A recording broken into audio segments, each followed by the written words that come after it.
I just want to live with my family. The useless ATM needs to leave. I took those words in stride. Finally. It was worth the 18 years of patience. At that moment, two men in suits entered from behind me. What? My name is Silk. I'm 74 years old and will soon be celebrating 75th birthday. It's just me, my son Ken, his wife Helen, and their son Oliver, a household of 4 across 2 generations. We might seem like a lively 2-generation family to others. But since I lost my husband, I've often felt lonely and tend to become downhearted. Ken is a gentle soul, averse to conflict. In contrast, his wife Helen has a strong personality and is quick to complain if something doesn't suit her. Oliver seems to be working hard at his new job, hardly ever home, whether it's the weekend or a weekday. Helen can be particularly harsh with me, lobbing cruel words my way. As someone who's not very brave, her words sting like little thorns, making me shrink inside. I've never once spoken harshly to Helen, on the contrary, I'm usually the one who has to listen to her complaints. As a result, I often find myself doing Helen's bidding, and sometimes I feel like I'm her housekeeper. Helen is tight-fisted with money, yet she likes to show off, often going out to lunch in the downtown area with friends. When she goes out, she asks me to do the cleaning and to take in the laundry. Moreover, when she heads downtown, she has me drive her to the station. Helen climbs into the back seat as if it were the most natural thing, making me feel like a taxi driver. And she's under the mistaken belief that living together in a 2-generation household is her way of showing filial piety to me. Helen often says, "I'm doing you a favor by living here." Since my husband passed away, I've wanted to live quietly by myself. However, I've never been able to express this wish to Helen or Ken. Come on, get up now. It seems she's waking up Ken, who had worked late into the night. From the couple's bedroom, Helen's shrill voice echoes. It's the same old story, but today Helen is in a bad mood again. Despite it being a weekend, she wakes Ken up at the same time as usual and hurries him to get ready. I speak to Ken as he washes his face in the bathroom. Are you feeling all right? Ken had dark circles under his eyes. I'm fine. I got about 5 hours of sleep, Ken said, smiling gently as he dried his face with a towel. Lately, Ken has particularly looked pale. Ken's father kept working despite the family's concerns, always saying, I'm fine, I'm fine. But one day, he suddenly collapsed and that was the end of him. I know all too well that saying I'm fine is a danger signal. I'm fine is often anything but fine. Watching Ken wash his face, the memories of that time come flooding back, and I feel a tightness in my chest. I wish I could let him rest on his day off, but I can't bring myself to say that to Helen. Loud footsteps come from upstairs. It's the sound of someone in a bad mood. No doubt, it's Helen. As I frowned, Helen showed up at the bathroom door. Helen had a scowl, with a furrow between her eyebrows. She doesn't even try to hide her displeasure. Hurry up, or I'll be late for my appointment with my friends. Ken lowers his gaze as he puts the towel back. Sorry. I'll get changed right away. My meek son quickly leaves the room. Helen thrusts a piece of paper at me.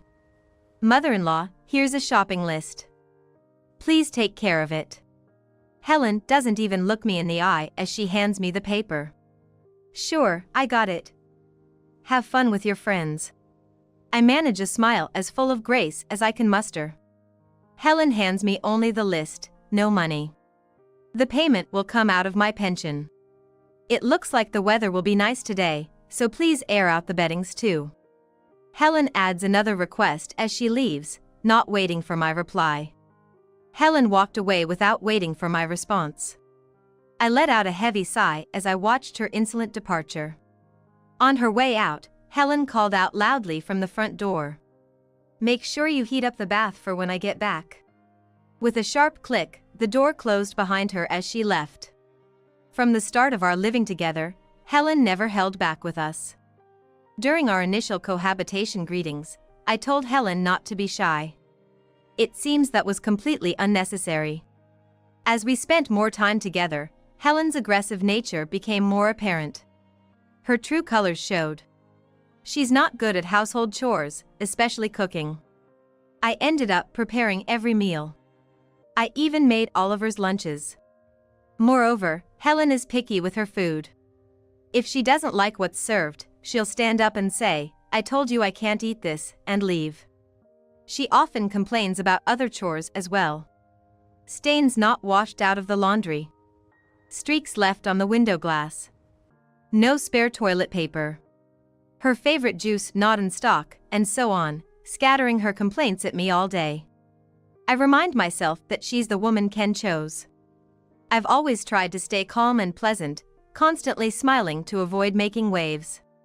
But lately, Helen's behavior has become even more blatant, truly wearing me out. Helen goes out with friends almost every week. Since the beginning of her marriage, she hardly did any housework or childcare. She spent and cared a lot for her appearance. Helen has a cheerful and glamorous air about her when she's outside. She seems to be popular with men, often receiving calls from men I don't know. I've suspected Helen of infidelity. However, Ken seems to blindly trust Helen. Even when I warn him, all he can reply with is "a week, I'll handle it." Not long after Helen and Ken left, Ken came back. Ken had been drafted to take Helen to the station. Ken returned, carrying several shopping bags. As I looked at him in surprise, he let out a sigh. The sweets Helen's going to give out at her class reunion next week. But this is so much. Apparently, there's even more in the car. She plans to distribute them to everyone at the reunion. They're an assortment from a famous Western-style pastry shop. It must have cost a pretty penny. Ken murmured as if he had caught on. Helen has her own pride. She doesn't want to be seen as struggling for money while living with her parents. Sorry, can you just let her have her way? After bringing in the bags, Ken slumped onto the sofa. I decided to go out for the shopping Helen had asked for. I can drive, so I'd like to use the car. But Helen complained to me, nagging about the waste of money on gas. So, I usually just walk, no matter the errand. The walk back always feels so long with heavy bags in tow. I often have to rest multiple times before I make it home. During one of these walks, I heard my grandson Oliver's voice. "Grandma, let me help with the bags." Turning around, there was Oliver, taking the shopping bags from my hands. He had a stern look on his face. "Why aren't you using the car? Did Mom complain about the gas money?" I didn't answer, I just smiled back at him. Ever since Oliver started his job last spring, we've seen less and less of each other at home. He comes home late and leaves early in the morning. It seems he's often working on weekends too and hardly ever at home. It's rare for Oliver to be at home like today. Oliver quickly began putting away the groceries in the kitchen. His movements were full of energy and joy. While I was helping to tidy up the kitchen, Oliver started to talk to me, a shy smile on his face. "Actually, there's someone I want to introduce you to." It made me reflect on how grown-up he'd become. It felt like just moments ago he was taking his first steps, and now he has someone special to introduce. I'm thinking of bringing her over next week. As he stored vegetables in the fridge, Oliver talked with a bashful tone. "Grandma, there's something I've been thinking about for a long time. I wonder what's on Oliver's mind." As I tried to probe further, Oliver continued talking excitedly. "I can't talk about it right now, but I'll be bringing this person home." I couldn't help but smile at his news. I was curious about what Oliver couldn't talk about. But for now, I was more intrigued by what kind of woman Oliver would bring home. Oliver's eagerness to go out on his rare days off was probably for dates. Thinking about it that way, it feels quite heartwarming. This would be the first time Oliver brought a woman home. Today, I felt so uplifted that even Helen's usual nagging didn't bother me as I went about my chores. That evening, Oliver talked to Helen and Ken about the woman he wanted to introduce. Ken was pleased, but Helen grimaced unpleasantly without a hint of a smile. I stole glances at Helen's expression, worrying that it wouldn't be easy. It happened on his next day off. As I was cleaning the entranceway, Oliver appeared. Standing next to him was a fair-skinned, demure-looking young woman. "Grandma, this is Luna," Oliver said, with a happy look on his face. "Nice to meet you." "I'm Luna," she said, smiling gracefully. It was a very beautiful smile. She seemed very polite as well. Her parents must have raised her well. I took the two of them into the living room. Contrary to my expectations, Helen was in a good mood, asking the couple about how they met. I was in the kitchen preparing tea, but hearing Helen's laughter gave me a sense of relief. I didn't even mind when Helen urged me to hurry with the tea. But as I was about to bring in the tea, I heard Helen's scornful voice. And I saw Luna's pale face. What could have happened? "Don't be ridiculous. What do you mean, a shotgun wedding?" So it was true, Luna was pregnant with Oliver's child. And they intended to marry. Helen was objecting to this. I was indeed surprised. Just a short while ago, the atmosphere had been so cordial, but now it was tense. Oliver looked down, biting his lip. With a strained voice, he spoke, bowing his head. "We're serious about this. We might be young, but please give us your blessing to get married." Following his lead, Luna also lowered her head. "Please." They were both earnestly seeking approval for their marriage. Seeing their sincere attitude, I wanted to support them. I knew if I said anything, Helen would surely object. Yet, I wanted to stand by them. I was struggling to hold back tears. Ken spoke up. "Of course, we support you two getting married. It's better to marry sooner for the baby's sake and have everything in order." Oliver's face lit up. "Thanks, Dad." Oliver and Luna exchanged a smile. Helen had an overtly displeased look on her face. "A shotgun wedding is so tacky. Explain properly." As Luna glanced down at the table, fumbling for words, Oliver gently placed a hand on her shoulder. We were serious about our relationship and planning to marry anyway. The baby just gave us a good reason to move forward. Just because there's a baby doesn't mean you have to get married, you know. Isn't that right, mother-in-law? Helen turned a sarcastic smile my way. But, if it's what the two of them have decided, I think all we can do is support them. Helen stood up silently and left the room. An uncomfortable silence filled the living room. Ken stood up, patting Oliver's shoulder. "Mom will understand. I'll talk to her too." Oliver gave a small nod. I was clueless about what Helen was thinking, and anxiety spread through me. The next day, Ken dropped a bombshell. Helen told Ken that it's time for mother-in-law to leave the house, and from now on, it will just be the two couples living together, them and Oliver and his wife. Helen had told Ken to keep it a secret from me, but he let me know. I was at a loss, silent with my head in my hands. What shocked me even more was the fact that Helen was managing my husband's estate, including our house. My husband had left his entire estate to Ken. And Ken, in turn, was under Helen's thumb. This meant that Helen had control over all our family assets. I was left stunned, having been robbed of everything by Helen. I had no assets or property of my own. Helen had even started to harass me.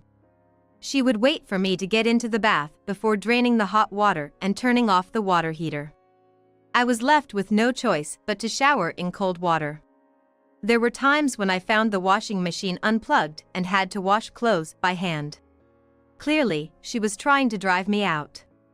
The harassment escalated over time. For my own safety, I knew I had to confront Helen. Luckily, I had a few aces up my sleeve. I decided to prepare, consulting with Ken as I went. But dealing with Helen, that's another story. I wonder if it'll really work out. The weeks flew by since I decided to confront her. When things had started to calm down, Helen called Oliver and Luna. Sitting at the living room table with uneasy expressions were Oliver and Luna. Helen sat across from them, looking at Oliver and Luna with a calm expression on her face. Once everyone had gathered, I suspected Helen would deliver my death sentence. after gulping down her tea and crossing her arms with a sigh. Well, it's pointless to oppose it anyway. So, when do you plan to get married? Everyone was stunned by Helen's change of heart. Oh, we want to do it sooner rather than later, considering Luna's condition. Helen had an eerily calm expression. Is that right? So, this means we're finally getting a break from parenting, huh? Helen turned around in the kitchen to face me and yelled out loud. We're gonna live just with family. The useless ATM needs to leave. I took her words in stride. Finally, it was worth enduring these 18 years. Just then, two men in suits came in from behind me. What? The story takes us back 2 weeks. I was invited to the apartment where Luna was living alone. Oliver was also there. They were probably living together, almost like a couple. In the bathroom, there were matching toothbrushes lined up, which was quite sweet. Luna's belly was slightly showing, and she was gently stroking it. Oliver had me sit at the dining table and, with a serious expression, he began. There's something important I need to tell you. It's a conversation you don't want Helen to overhear, right? Oliver silently nodded with a shy smile.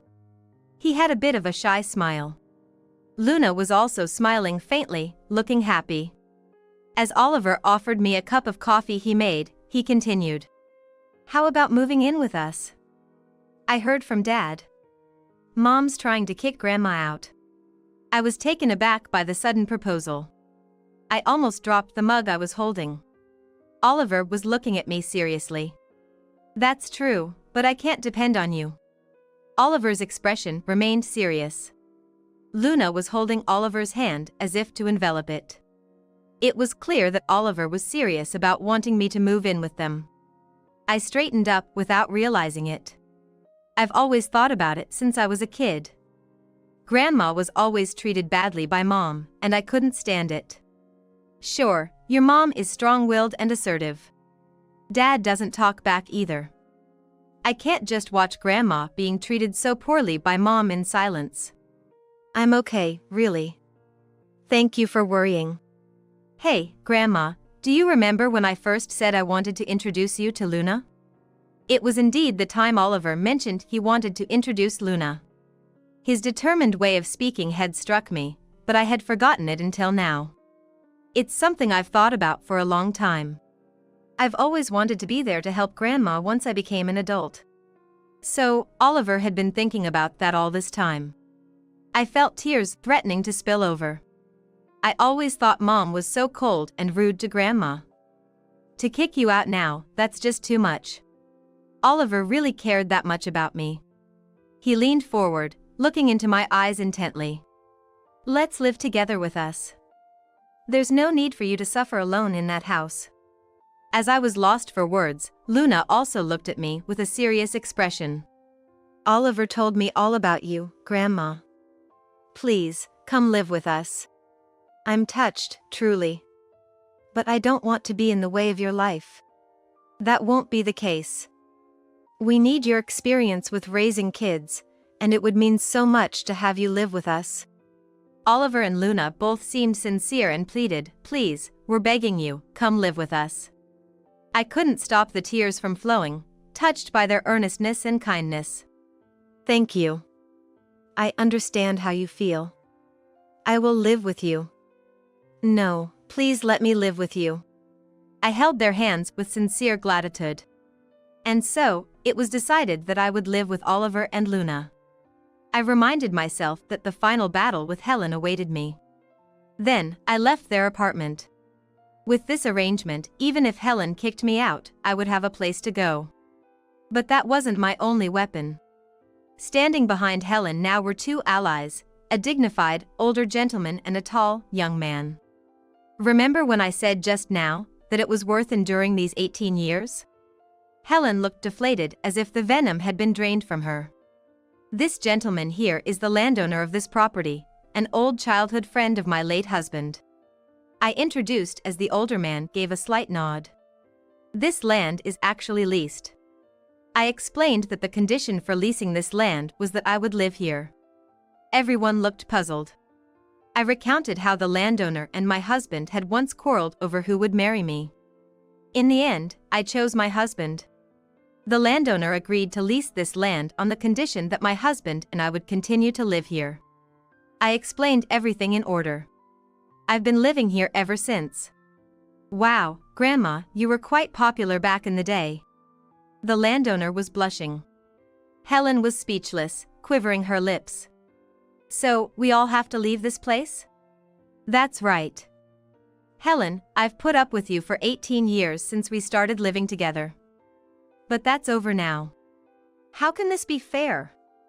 What about the rights of the person leasing? You can't just tell someone to leave. Helen retorted, getting agitated. Normally, that's true. But I consulted and decided to leave, and I terminated the lease agreement myself. Helen's face turned red as she bit her lip. I've lived in this house for many years, but it's time to end this chapter. I'm going to live with Oliver and Luna now. Don't joke with me. I won't allow such selfishness. Helen suddenly exploded with emotion. Who's joking? You openly showed disgust at Luna's pregnancy. Your harassment of me, your attitude toward Ken, all of it has been terrible. Helen slammed her hands on the table. Helen, I want a divorce. Ken spoke to Helen with a serious look on his face. Helen, her momentum cut, was left with her mouth half open. I'm fed up with living with you. I want to separate. What is this all about? You're making a problem out of Grandma living with Oliver and Luna now that this house is gone, aren't you? Mom is going to live with Oliver and Luna. That's the end of that discussion. This is about you and me now. I don't want to live with you anymore. Helen was visibly frightened by Ken's sudden change from his usual obedient demeanor. Why such a sudden change? I've always tolerated your attitude because Mom did. But if she's moving out to live with Oliver and Luna, there's no need for me to tolerate it anymore. I want to divorce you. The tall man standing behind presented an envelope on the table. This man is from a detective agency. He's been investigating you for years. Ken opened the envelope and spread its contents out on the table. Helen's face turned pale as she saw what was laid out before her. The contents were photographs and documents. The photos showed Helen arm in arm with an unfamiliar young man, entering a hotel. There were also pictures of Helen coming out of a nightclub. These are proof of your infidelity. I've had you under surveillance for quite some time. A lie? No, this is all a misunderstanding. Whether it's a misunderstanding or not, the evidence is here. It's clear you've been spending the household money for some young man. Ken continued as he handed Helen a copy of the transaction details. I was shocked by Ken's thoroughness. Just how far had he investigated? Perhaps the most frightening adversary was Ken himself. With his gentle face unchanged, he pressed on insistently, which made it all the more intimidating. Helen, either giving up or defiant, leaned back and began to smirk. Because, you see, he's going to be a singer in the future. I was funding for it. So what's wrong with supporting that? Ken shook his head and sighed. So, what about these pictures? Ken asked as he showed photos of Helen and the man she had been arm in arm with entering an apartment with another woman. Helen's eyes widened as she intently stared at the photograph. Helen's hands could be seen trembling slightly. That guy has been using the money you gave him to go out and have fun.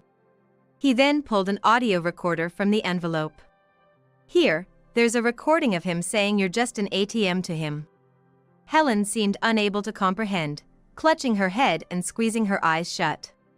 And she kept muttering lies, lies, lies, lies, lies under her breath. Helen, you were being deceived too.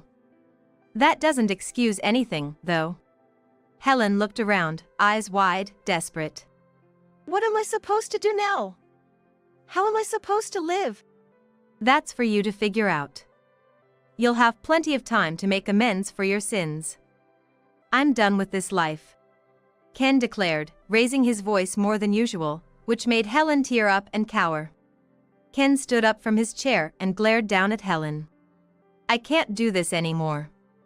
It's not just your attitude towards me, but everything you've done to Mom, it's unforgivable. Ken, usually so calm, had been harboring this resentment for years. He might be quiet, but he's tenacious and hardworking. And he's a hard worker. It seemed likely that he had been planning his retribution against Helen for a long time. Helen had been under investigation for nearly a decade. Now, she was thoroughly defeated. Helen was speechless, sliding off the chair and collapsing onto the floor. Without another word, Ken left the house, followed by the landowner and the detective agency guy. No! Ken, come back! I'm sorry. Helen continued to cry uncontrollably. I, along with Oliver and Luna, left the house. Helen, left alone, was wrapped in deep regret and despair over her irreversible actions. Afterward, Helen and Ken's divorce was finalized. Helen had fiercely opposed it, bringing the matter to mediation. However, with the plethora of evidence against her, she ended up having to pay a substantial amount in alimony.